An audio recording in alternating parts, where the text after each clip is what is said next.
Someday, you will accept that suffering in silence is such an inconvenience. You know, that's a statement that kind of hits you, doesn't it? It might even feel a little jarring. But what if it's true? Let's unpack what it really means to see suffering not as some private burden, but as a public inconvenience. So let's start with the weight of silence. It's a burden that I think a lot of us know intimately. That heavy, isolating choice to just keep our pain to ourselves. But why? Why do we carry it? Well, when suffering goes unspoken, it has this way of building its own world around you. It's like a private prison with invisible walls.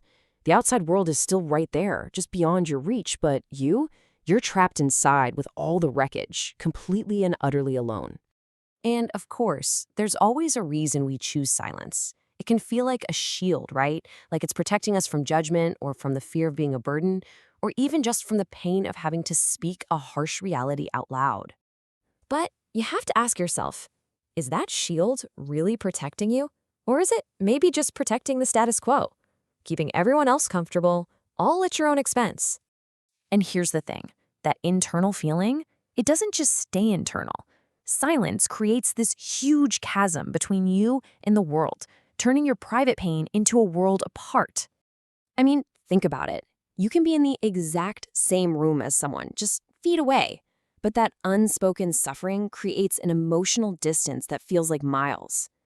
It's like one person steps into the light, while the other is just left behind in the cold shadows of everything that remains unsaid.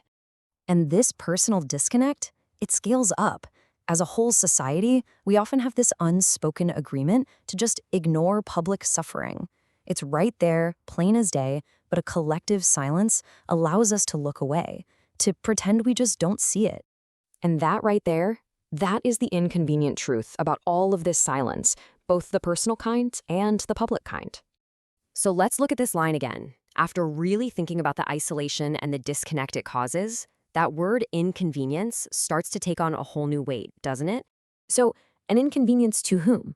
To the person suffering? Well, yeah, of course. But the deeper and maybe more challenging idea is that silent suffering is an inconvenience to everyone else. It maintains this really fragile peace, the kind of quiet that exists in a family that never ever discusses the real problem. This silence prevents the necessary conflicts that actually lead to growth, and it just lets problems fester and fester until they become completely unavoidable. The antidote to the weight of all this silence isn't more silence. No way. It's the opposite. It's the power of a voice. But that cycle, it can be broken. The weight can absolutely be lifted. It all starts with the profound decision to just choose another path. And this is that moment of defiance. It's not about aggression. It's about the choice to stop absorbing pain quietly. It's an expression that's filled with sorrow, for sure, but also a deep, powerful resolve to finally break the silence. Speaking out is really about releasing all that built-up pressure.